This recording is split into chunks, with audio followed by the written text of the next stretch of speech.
Hello there, welcome back to Story Grove. In our today's video, we will continue our story of famous Spanish series Berlin. Let's start third and last part of the series, while the professor, engineer, and lockmaster opt for a van. In their devised roles, the engineer and lockmaster pretend to be siblings, with the professor acting as their father. To avoid suspicion, they have a fake urn with them, claiming they are on a journey to scatter their mother's ashes in the river. This fabricated story serves as a cover in case they encounter the police. Back at Camille's house, she is surprised to find the police present. The detective informs her that her husband has been implicated in a theft and subsequently arrested. During the interrogation, Camille's husband maintains his innocence, repeatedly asserting that he did not steal anything. Distraught and concerned, Camille contacts Berlin, relaying the situation and seeking support. Berlin reassures her, expressing solidarity and promising to stand by her side. Camille staunchly believes in her husband's innocence, asserting that someone must be orchestrating a plot to frame him. Determined to prove his innocence, she resolves to get him released. Meanwhile, the police have established roadblocks everywhere to prevent anyone from leaving the area. As the professor, engineer, and lockmaster approach one of the roadblocks in their van, the police initiate an investigation. Following the preconceived plan, the lockmaster and engineer present their fabricated story about scattering their mother's ashes in the river. However, the police remain skeptical and demand to see the ashes. In an unexpected turn of events, the engineer girl makes a quick getaway with the ash bottle, prompting the police to give chase. Eventually catching up with her, they inspect the contents of the bottle. The twist in the story occurs when the police, upon inspecting the ash bottle, discover genuine ashes, leading them to believe the trio's story. Realizing their mistake and feeling remorseful, the police decide to release the professor, engineer, and lockmaster, acknowledging that they were wrongfully accusing them. The professor contacts the hacker girl, informing her of the police blockade and advising her and the satellite man to disembark at the next stop and find an alternative route. Following the professor's instructions, the hacker girl and the satellite man get off at the next stop to evade the police. As they continue on their journey, the satellite man attempts to engage in conversation with the hacker girl, expressing his interest in her. However, the hacker girl rebuffs his advances. Meanwhile, the professor, engineer, and lockmaster park their van near a house, catching the attention of a woman residing there who develops an interest in the professor.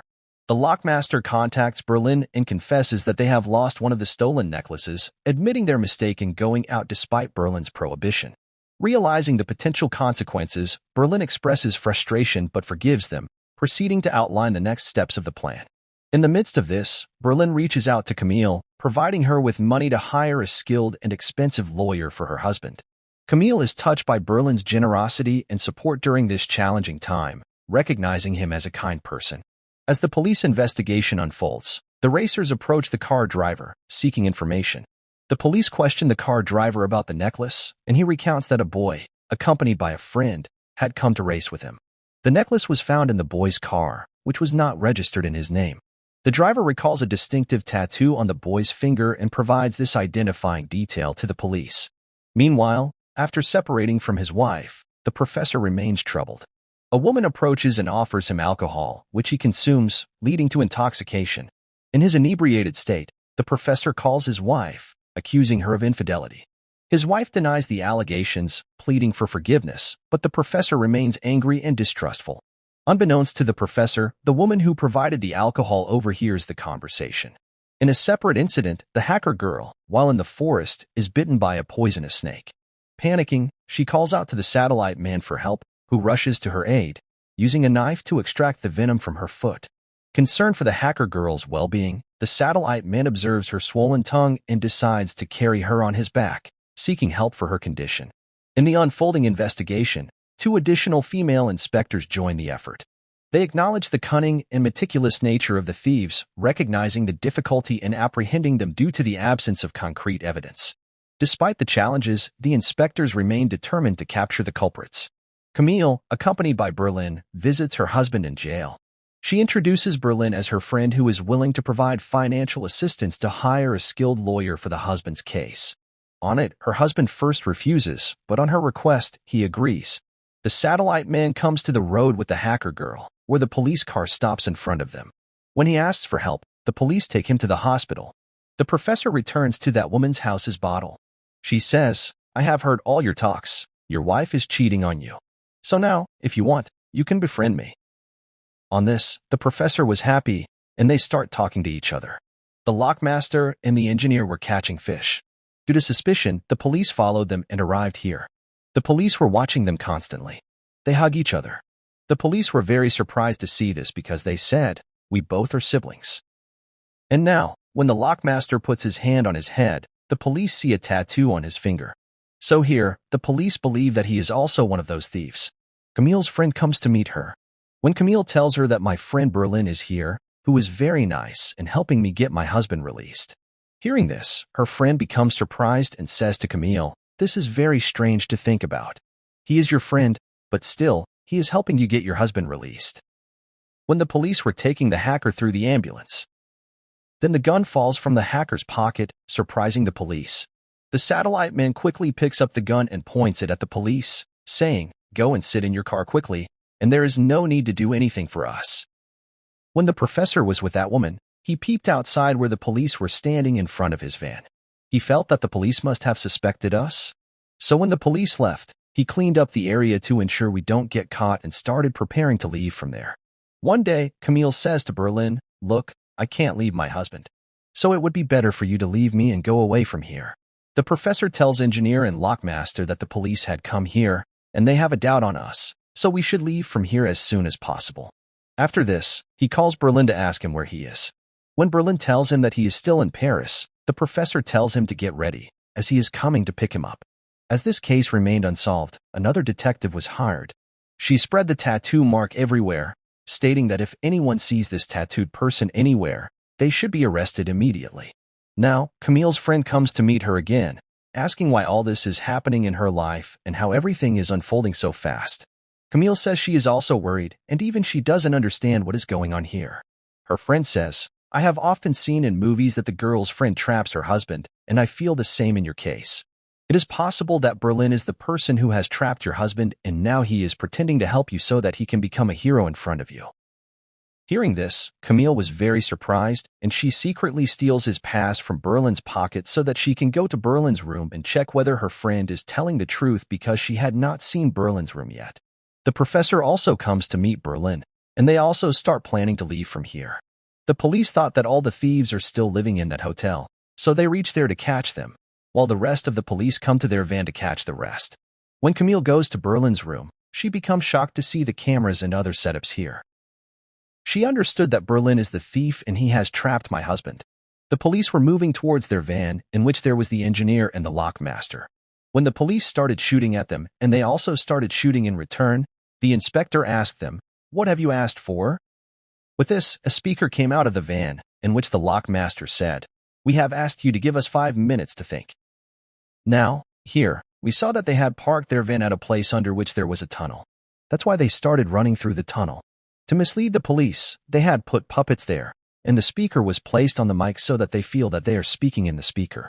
Now, when they went very far from here, the police also understood that they have fooled them. They have escaped from here. When the police saw that there is a tunnel here, they also went inside it to follow them. The satellite man makes the police officers slaves and leaves while taking the hacker girl. When the lockmaster and the engineer came out of the tunnel, they saw the truck standing here. They quickly ran and went on top of a truck, hiding there by wrapping a colored cloth matching the color of the truck. When the police came there and investigated, they didn't find them anywhere. Camille had told her friend everything about Berlin. Upon hearing this, her friend said, "Quickly call the police and tell them the truth so that Berlin is trapped and the police arrest him." Camille thought it was time to check her husband's locker. As she started going through his luggage, she found pictures of her husband with another woman, and they were expecting a child. Camille was surprised and worried, realizing her husband had been cheating on her for years, despite her deep love for him. She considered him clever for hiding the truth so well that she never suspected. Filled with mixed emotions, she decided not to inform the police about Berlin, as she now saw her husband as more of a criminal. Her friend suggested that Camille should blackmail Berlin and demand half of the stolen goods as her share. Camille agreed to this plan. Meanwhile, Professor and Berlin were busy cleaning their rooms, ensuring no evidence was left for the police to find. The hacker and satellite man took the police in a boat, rendering them unconscious. The truck on which the engineer and the lockmaster were riding began to move. They felt overjoyed, confident that they could now reach their destination without any obstacles. Meanwhile, Berlin called the hacker and asked her to hack the CCTV cameras to mislead the police. The hacker swiftly hacked into the cameras. The professor and Berlin hopped into a truck and drove away. This maneuver allowed them to elude the police completely. Later, they rented 2 bikes and, after covering some distance, posed as pizza delivery boys. Riding bicycles, they started ascending the mountains. They took these precautions to ensure that no police officer would doubt them, and their plan was indeed successful. Finally, the hacker and the satellite men left the area safely. The satellite man expressed his love to the hacker, saying, "I love you very much. I was very worried when you were bitten by a snake." She became very happy and reciprocated the love, saying, "Yes, I also love you very much." Afterward, they all reached their destination, which was the same location. Everyone gathered there and happily left the scene. They celebrated the success of their significant theft and departed safely. A few months later, Berlin had not forgotten Camille. One day, when Camille came to meet him, Berlin was overjoyed and decided to share everything truthfully. He confessed, "Yes, I trapped your husband because I love you and want to be with you." Camille's friend was also outside, recording everything. She intended to use this recording for later blackmail against Berlin. The police department had completely failed in their attempts to catch them, and though they were sure the thieves would strike again, they struggled to anticipate their next move. The following day, Camille and her friend confronted Berlin. They attempted to blackmail him, claiming they possessed a recording that could incriminate him. They demanded 40% of the stolen money, threatening to give the recording to the police if he refused. In response, Berlin smiled and said, "I have already taken that recording from you. I knew you would attempt something like this and plan to blackmail me. But truly, Camille, I love you with all my heart. I did not use you at all for my benefit, and for me, money is not love. You are important." Saying this, he gives all his money to them and makes a deal that the next time he steals, he will give all the money to Camille. Camille becomes happy and is impressed by his love. After receiving the money, Camille and her friend are very happy. Camille is now contemplating her feelings for Berlin, wondering if she has also fallen in love with him, and if they are meant to be together. After a few days, the professor visits Berlin, who suggests, "It's been a long time since our holidays, so why don't we plan for the next robbery?" The professor becomes happy and responds, "It is a good idea because I am also looking forward to the second robbery. Dude, let's hurry up." Both of them are excited about the prospect of their next adventure. Here concludes this season. If you enjoyed this thrilling story, make sure to subscribe to our channel for more exciting content. Don't forget to hit the like button if you found the story engaging, and drop a comment below with your thoughts and predictions. Your support means the world to us, and we can't wait to bring you more captivating tales. Until next time, stay tuned and stay subscribed.